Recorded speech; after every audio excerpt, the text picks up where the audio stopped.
What's up, Cupcake? Okay, scratch that. You're no cupcake. Today, we're looking at a game built for hard-nosed, knuckle-dragging gearheads, War Thunder. So, roll up, tanker. How's life in the turret? So, sit back and let's ask ourselves, what is War Thunder? Is it worth your time? Why are we even here together questioning our life choices? And yeah, I can already hear the hardcore War Thunder vets revving up in the comments. You haven't played 2,000 hours, so you can't call this a review.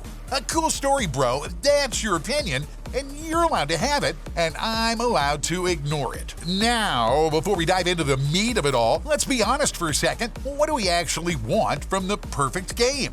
Fun. F-U-N, like actual fun. Gameplay that doesn't make you want to uninstall every 5 minutes, and a low skill wall, so you don't need a degree in military engineering to survive your first match. Alright, let's start with that last point. In the description, I've dropped a link that gives you premium vehicles, in-game currency, a premium account, and all sorts of extra goodies to make sliding into War Thunder as smooth and painless as possible. Because let's be real, starting the game with default gear and no premium, that's not classic gameplay. That's straight up masochism. And hey, no judgment, there's a crowd for that. But that kind of suffering belongs on a different kind of site. Probably under the tag BDSM. Uh-oh. So, if you've got no idea what this game is, let me break it down for you real quick. War Thunder. Born from the wild minds over at Ganjin Entertainment, dropped all the way back in 2012. Yeah, that far back. Google says it, not me. Smash that like button if this game is literally older than you. War Thunder loves to brag about its ultra-realistic vehicle physics and behavior, tanks, planes, ships, all crafted down to the last bolt. And oh, let's not forget, it's totally not pay to win. At least that's what the developers and the top-tier sponsor creators keep saying while pushing the game like it's some limited-time offer at a used tank dealership. But is it really true? Let's dig in and find out. And hey, if you want to check it all out for yourself, there's a download link waiting in the description. Grab the game through it, and you'll get premium vehicles from all three branches, in-game currency, a chunk of premium account time, and a bunch of extras like decals and boosters. It's a little head start to help you out. I'm handing you all that so you don't start broke and sad if you decide to hop in for a weekend test drive. It's a good starter. Now, War Thunder. It's a game all about military vehicles from across history, and even a few that look like they crawled out of a museum basement. As for how many vehicles you can mess with, let's just say it's not a lot. It's more than 600, enough to keep you busy until the grandkids you don't have graduate. You've got aviation, ground forces, big boats, little boats, the whole 9 yards. Get ready, in total, 2,831 metal monsters to play with. How's that sound? How's that look? How about 1,193 aircraft, 1,069 types of ground vehicles, 266 ships in the Blue Water Navy, 208 coastal fleet units, 95 helicopters, all spread across 10 different nations. Simba, everything light touches could be yours one day. Yeah, except we have no idea when. At this rate, your grandkids might be the ones to finally finish grinding the account, because unlocking new vehicles in War Thunder, let's just say it's less of a sprint and more of a multi-generational saga. The upside, if you get old or you just can't be bothered to sit at your PC, you can always grab your PlayStation or Xbox, kick back on the couch, crack open a Colby, and keep playing. And the best part, you'll be grinding across the same account. Yep, War Thunder's got full crossplay across all major platforms. That part, very cool.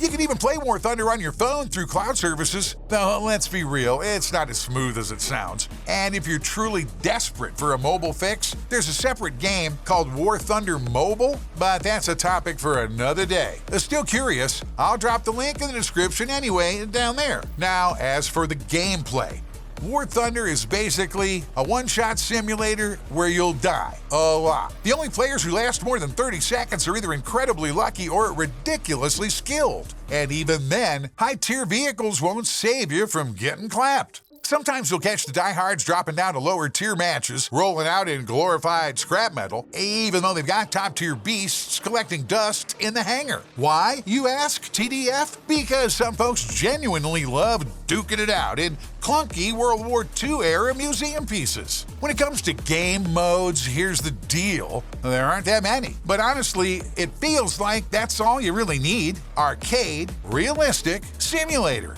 All 3 game modes are split across all 3 main vehicle types: ground, air, and naval combat. And if PvP is not your thing, or you just want to chill, there's also PvE mode, where you farm bots for silver lions, and of course, XP boosters, which you'll never have enough of no matter how many you stack. And probably the most fun part, at least for me, is custom battles. These are player-made lobbies where you don't earn anything, you don't lose anything, you just mess around, blow stuff up, and have a blast on ridiculous custom servers purely for the FUN of it. Usually, what you get in custom battles is like total chaos, an absolute circus of destruction. Balance? Nowhere in sight. It's a glorious mess of every vehicle type from every rank thrown into one giant blender. You'll see low-tier machines desperately trying to take on top-tier monsters, and yeah, it's hilarious. Unless you're the one getting steamrolled. So the difference between arcade, realistic, and simulator battles is massive. It's like playing 3 entirely different games, I think, and credit where it's due, War Thunder nails this. In arcade, controls are like way simpler. You're literally pressing fewer buttons. Vehicles handle like they've had a shot of adrenaline. Faster, more agile, easier to aim. And don't even get me started on the giant enemy markers floating above targets and popping up right in your sights. Oh, right there? In realistic battles, things do get a bit tougher. Most of the casual hand-holding is gone. The first thing you'll notice, no enemy markers. If you want to find someone, you'll actually have to look for them, like with your eyes. Vehicles handle more realistically, and there's no aim assist marker to show you where to shoot. You gotta do the math yourself. Simulator battles. Now, this mode's for people who've seen some things. Maybe they're geniuses, maybe they're just unhinged. Hard to tell, honestly. What is clear, this mode, brutal. No markers, no friend or foe indicators. You can shoot anyone, and anyone can delete you just as fast. Aiming? Tough. Controls? Tougher. Camera? Locked to the gunner or commander's view. It's pure, unfiltered War Thunder pain. It's cool. Your earnings, both in Silver Lions and XP, scale with the difficulty. Arcade, lowest payouts, but smooth sailing. Simulator, highest rewards, but honestly, for most players, not worth the stress. So, where should you start? Definitely not in simulator battles, but arcade and realistic, solid choices. Arcade is perfect for learning the basics, getting a feel for the mechanics, learning the maps, and figuring out which button does what, and why your tank just spontaneously exploded. Realistic battles for more challenge, better skill growth, and higher XP and silver income. Ideally, you put a couple of 100 hours in arcade, then roll into realistic. Now that's the smoothest way to ease into the game without frying your brain. Now about balance. When a game has nearly 3,000 vehicles and dozens of shell types, a perfect balance is basically a fantasy. But within 1 or 2 tech trees, it's manageable. Just don't expect a World War II tin can to hold its own against Cold War monsters. Unfortunately, there are some nations that fall short compared to the most popular ones. But that's mainly because, for example, the USA or USSR simply have more vehicles available, so it's easier to find someone strong that fits your style. But overall, every nation is solid. The main thing is to understand what kind of gameplay you're after. There's something for everyone. And I think it's no secret, but I'll say it anyway, the developers have always tried, and supposedly still try, to make the game as realistic as possible. The vehicle models are based on real machines, the kind you might find in museums or maybe even buried in some secret engineer blueprints. I don't know how you got your hands on those, or how the developers did, for that matter, but one thing's for sure, playing War Thunder, you'll learn the inner workings of every land-crawling, sea-floating, and sky-flying tin can out there. Same goes for the maps. Sure, you won't be giving guided tours across historic battlefields, but you will feel like you're smack in the middle of major historic events. The game's got maps based on nearly every iconic and important location. And so far, it all sounds pretty awesome, right? Well, hold up, not quite. The gameplay itself is definitely an acquired taste, and it won't be everyone's cup of tea.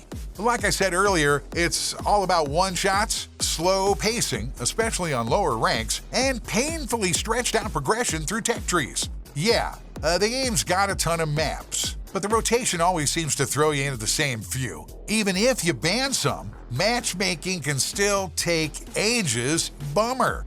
Player base? They're still strong. Pay to win? Not really, but the premium vehicles in the shop are priced like they're made of solid gold. If at all, only grab them during seasonal sales when they go 50% off. And then there's the classic. Lazy developers who've left some non-critical bugs untouched since basically launch day. Add that a clunky interface that's anything but newbie-friendly, a maze of hidden menus and control keys that, surprise, surprise, aren't even assigned by default. That's War Thunder for you in a nutshell. An aging engine and sad-looking graphics might be a deal-breaker for some, or a blessing in disguise. Because yeah, this game can run on even a prehistoric toaster. And of course, the whole village has been holding its breath waiting for that mythical global update. The day Guy and Jin finally drops a brand new engine and revamps the whole game from scratch. But let's be real, at this point, come on, that's not even a dream anymore.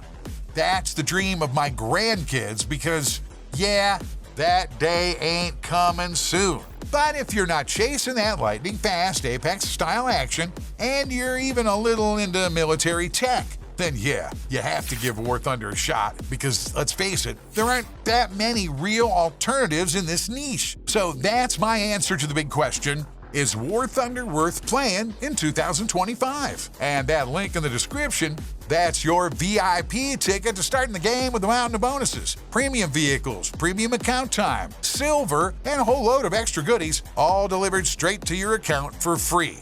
If you're gonna try, you might as well get a good start. That's all for me for now. If you had a good time watching, hey, drop a like, click on it. If you want more, hit that subscribe button and make sure you check all. And don't forget to turn on notifications so you never miss a fresh drop of War Thunder goodness. Peace out, yo. War on.